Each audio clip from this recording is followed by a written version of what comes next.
जो next topic हमने start करना है वो है pharmacodynamics action of drugs on the body.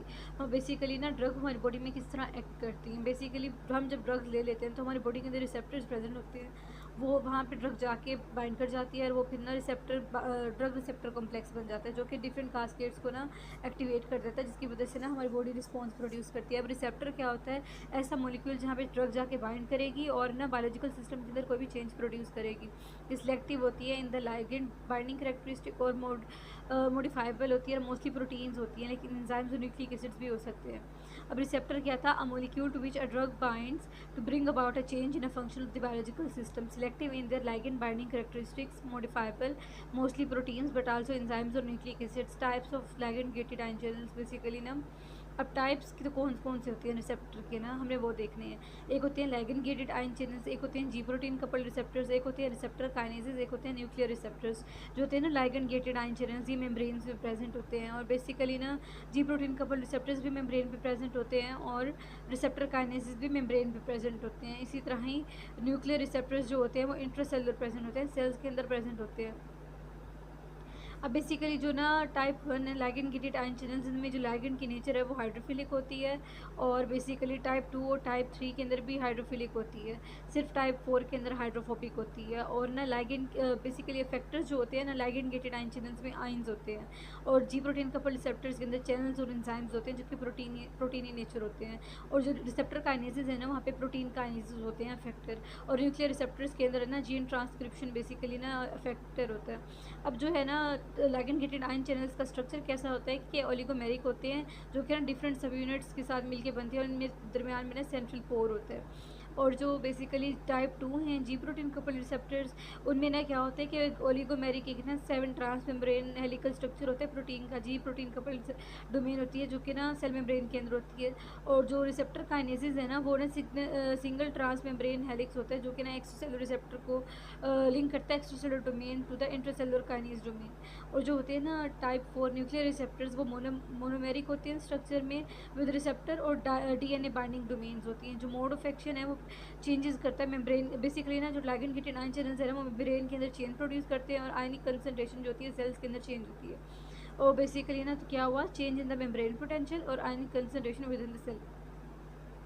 Ji protein couple receptors जो होती हैं बेसिकली वो फॉस्फोराइलेशन कराती हैं जी आई जी क्यू जी एस की, जिसमें जी आई जो है ना वो बेसिकली साइक्लिक एएमपी का लेवल कम कर देती है, जी एस जो है साइक्लिक एएमपी का लेवल ज़्यादा कर देती है और जी क्यू जो है वो IP3 का लेवल ज़्यादा कर देती है बाय डैग कास्केड और डैग्स का लेवल भी ज़्यादा कर देती है। जो वो रिसेप्टर काइनेसिस थे ना वो प्रोटीन्स और रिसेप्टर फॉस्फोराइलेशन कराते हैं by the formation of the dimers on the multi sub unit complexes. जो टाइप 4 है ना वो प्रोटीन फॉस्फोराइलेशन कराती है और ना बेसिकली ना वहाँ पे ना जीन के अंदर एक्सप्रेशन के अंदर चेंजेस आती हैं। जो ड्यूरेशन ऑफ एक्शन है ना वो टाइप 1 जो है वो मिली सेकेंड्स में हो जाती है, टाइप 2 सेकेंड्स में होती है और टाइप 4 जो होती है वो मिनट्स टू आवर्स लेती है, जबकि टाइप 4 जो होती है वो आवर टू डेज लेती है। अब एग्जांपल्स देखें तो लाइगेंड गेटेड आयन चैनल्स की एग्जांपल्स में निकोटिनिक एसिटाइलकोलिन आते हैं, सेरोटोनिन होते हैं, सेरोटोनिन 5-HT3 रिसेप्टर्स होते हैं और गाबा रिसेप्टर्स होते हैं। जो टाइप 2 है ना मस्कुरेनिक एसिटाइलकोलिन होती है और एडिनो रिसेप्टर्स होते हैं।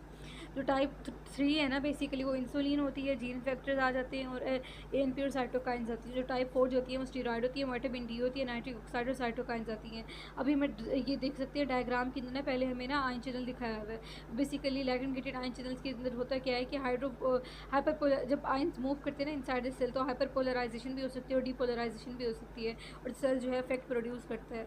उसके बाद आते हैं बेसिकली जी प्रोटीन का रिसेप्टर्स, फिर आयन मूव करते हैं, उसके साथ क्या है आयंस के साथ जाके बेसिकली जो एक कम्प्लेक्स ट्रांस मेम्ब्रेन जो है हेलिकल स्ट्रक्चर है जो आगे जाके इंटरसेलुलर रिएक्शंस कराएगा जिसके रिजल्ट्स के अंदर ना चेंजेस आएंगी। या तो कैल्शियम का रिलीज़ कराएगा या फिर प्रोटीन फॉस्फोराइलेशन करा देंगे सेकेंड मैसेंजर्स जो रिलीज़ हुए, या फिर कोई ना कोई और इफेक्ट कराएंगे। जो रिसेप्टर काइनेसिस है ना वो बेसिकली सेल मेम्ब्रेन पे प्रेजेंट होते हैं, वहाँ पे आके जब भी कोई ड्रग बाइंड करती है तो वो प्रोटीन फॉस्फोराइलेशन करा देती है जो कि जीन ट्रांसक्रिप्शन और प्रोटीन सिंथेसिस में इन्वॉल्व होती है और वो सेलुलर इफेक्ट्स क्रिएट कर देती है। फिर आते हैं न्यूक्लियर रिसेप्टर्स, ये सेल के न्यूक्लियस के अंदर प्रेजेंट होते हैं। Basically receptor intra nuclear membrane cross करके न्यूक्लियस में जाएगा, वहाँ पे रिसेप्टर्स जो प्रेजेंट है वहाँ उनके साथ बाइंड करेगा, फिर जीएनए ट्रांसक्रिप्शन को स्टार्ट करेगा, वहाँ से प्रोटीन सिंथेसिस स्टार्ट होगी और सेलुलर इफेक्ट्स प्रोड्यूस होंगे।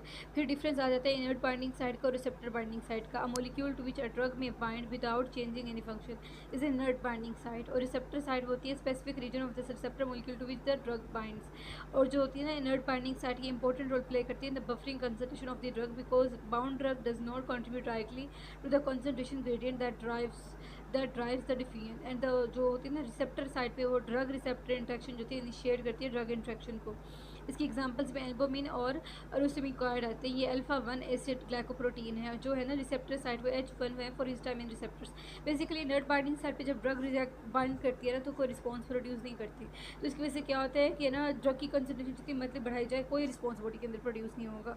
इसमें एल्बुमिन और रूसिमिकॉइड की एग्जांपल दी हुई है। जो रिसेप्टर साइड से ना वहाँ पर ड्रग जाकर बाइंड करती है तो रिसेप्टर जो है वो रिस्पॉन्स प्रोड्यूस करता है, और बेसिकली H1 है फॉर द हिस्टामिन रिसेप्टर्स। फिर आगे ना बताया हुआ है कि रिसेप्टर रेगुलेशन किस तरह होती है, जी सिंगल एम्पलीफिकेशन के थ्रू भी हो सकती है, और फिर उसके बारे में बताया कि जी प्रोटीन और काइनेज लिंक रिसेप्टर्स जो होते हैं ना एम्पलीफाई करते हैं सिग्नल ड्यूरेशन को, और इंटेंसिटी जो होती है उसकी वो राइज कर देती है स्पेयर रिसेप्टर्स को। अब इसमें क्या आते हैं इंसुलिन रिसेप्टर्स होते हैं 99% इंसुलिन रिसेप्टर्स भी 99% जो होते हैं स्पेयर रिसेप्टर्स होते हैं, और जो हार्ट बीट रिसेप्टर होते हैं ना 5 to 10% जो होते हैं स्पेयर होते हैं। टेकीफाइलेक्सिस बेसिकली क्या होती है कि ना जब रिसेप्टर जो होता है एक्सपोज होता है ना रिपीटेडली टू द एगोनिस्ट तो वो डिसेंसिटाइज हो जाता है, तो उसे हम डाउन उससे ना रिजल्ट जो होता है वो जो हमारा रिएक्शन मतलब रिजल्ट जो प्रोड्यूस होना होता है वो डिक्रीज होना शुरू हो जाता है, इसे डाउन रेगुलेशन भी कहते हैं और टेकीफाइलेक्सिस भी कहते हैं। यहाँ क्या होता है कि जी प्रोटीन्स जो होती है बीटा एस्ट्रिन में वो ब्लॉकेज हो जाती है, इंटरनलाइजेशन और सिक्वेस्ट्रेशन ऑफ रिसेप्टर होती है। बीटा और मोर्फिन रिसेप्टर्स होते हैं। During the recovery unresponsive receptors are called रिफ्री, और डिप्लेशन हो जाती है एसेंशियल सबस्ट्रेट्स की। और ना अप रेगुलेशन में ये होता है कि repeated exposure of the receptor to the antagonist की वजह से क्या होता है कि अप रेगुलेशन हो जाती है रिसेप्टर की ना, तो उसमें receptor reserve are inserted into the membrane, तो इससे क्या होता है कि total number of receptors available जो होते हैं वो इंक्रीज कर जाते हैं, making the cells more sensitive to agonist, तो more resistant to the effect of the antagonist. आगे इफेक्टर्स हमने पढ़ने हैं। इफेक्टर्स क्या है? इफेक्टर वो है जो कि ऐसा कंपाउंड ऑफ द सिस्टम जहाँ पे ना बायोलॉजिकल इफेक्ट जब होता है तो वो जो होता है रिस्पॉन्स प्रोड्यूस करता है। तो इसकी डेफिनेशन क्या थी? Component of a system that accomplishes the biological effect after receptor is activated by the agonist. इसमें चैनल्स जो आते हैं वो सोडियम पोटाशियम चैनल्स आते हैं, बेसिकली ट्रांसपोर्टर्स में रिसेप्टर्स आ जाते हैं, एंजाइम्स में एडिनाइल साइक्लेज आता है, और बेसिकली ना टायरोसिन काइनेज फैक्टर एंजाइम्स भी प्रोड्यूस होते हैं। अब हमने डिफरेंस देख रहे हैं एफिकेसी का और पोटेंसी का। एफिकेसी ये होती है कि larger effect that can be achieve with in a particular drug regardless of the dose, मतलब कि ना हमारी डोज जितनी मर्जी हो, भाई जाए कम हो, यही वो डोज की कंसंट्रेशन नहीं देखनी, लेकिन जिस अमाउंट पॉइंट पे जाके उसने मैक्सिमम इफेक्ट को शो करना है ना उसे हम एफिकेसी कहते हैं। और पोटेंसी ये होती है कि अमाउंट और concentration of a drug that produce the specific effect, मतलब एक ड्रग 100 ग्राम दे रहे हैं, एक ड्रग 50 ग्राम दे रहे हैं, दोनों सेम रिजल्ट दे रही हैं, तो मोर पोटेंट कौन सी है? जिसकी ना कंसंट्रेशन कम है, यानी कि drug B is more potent and drug A. तो बेसिकली ना जो एफिकेसी होती है ना उसमें नेचर ऑफ ड्रग और नेचर ऑफ रिसेप्टर और नेचर ऑफ फैक्टर डिपेंड करता है। पोटेंसी जो होती है वो रिसेप्टर एफिनिटी पे डिपेंड करती है, और इसके अलावा जो होती है नंबर ऑफ रिसेप्टर्स अवेलेबल पे डिपेंड करती है। और ना बेसिकली एफिकेसी को ना हम ना ग्रेडेड डोज रिस्पॉन्स कर्व से ना मेजर कर सकते हैं, और ना बेसिकली पोटेंसी को भी मीडियम डोजेस इसकी ऑब्जर्व मेजर कर सकते हैं, जिसमें EC50 और ATD50 आती है। EC50 जो होती है कंसंट्रेशन ऑफ द ड्रग जो कि ना 50% ऑफ मैक्सिमम इफेक्ट कराती है ना, उसे हम EC50 कहते हैं। और जो बेसिकली ना कंट्रोल डोज रिस्पॉन्स कर्व है ना उससे ना बेसिकली एफिकेसी मेजर नहीं की जा सकती, लेकिन मीडियम डोजेज ऑफ पोटेंसी जो है वो मेजर की जा सकती है। हम इन दोनों की ग्राफिकल रिप्रेजेंटेशन दी हुई है। अभी देखा जाए कि हमने ना ड्रग A दी है, B दी है और C दी है। बेसिकली ना जो जिस पॉइंट पे उसने मैक्सिमम ड्रग पॉइंट जो है उसने रीच किया यहाँ पे, वो जो है इसकी एफिकेसी है। चाहे हमें इसके अमाउंट से कंसंट्रेशन से कोई मतलब कि सरोकार नहीं है, लेकिन जो ड्रग अब हमने यहाँ पे डिफरेंट कंसंट्रेशन ऑफ ड्रग दिए, लेकिन हमें इस पॉइंट सेम रीच करना है, तो ये मतलब कि वो ज़्यादा पोटेंट है। आगे हम देख लेते हैं डिफरेंस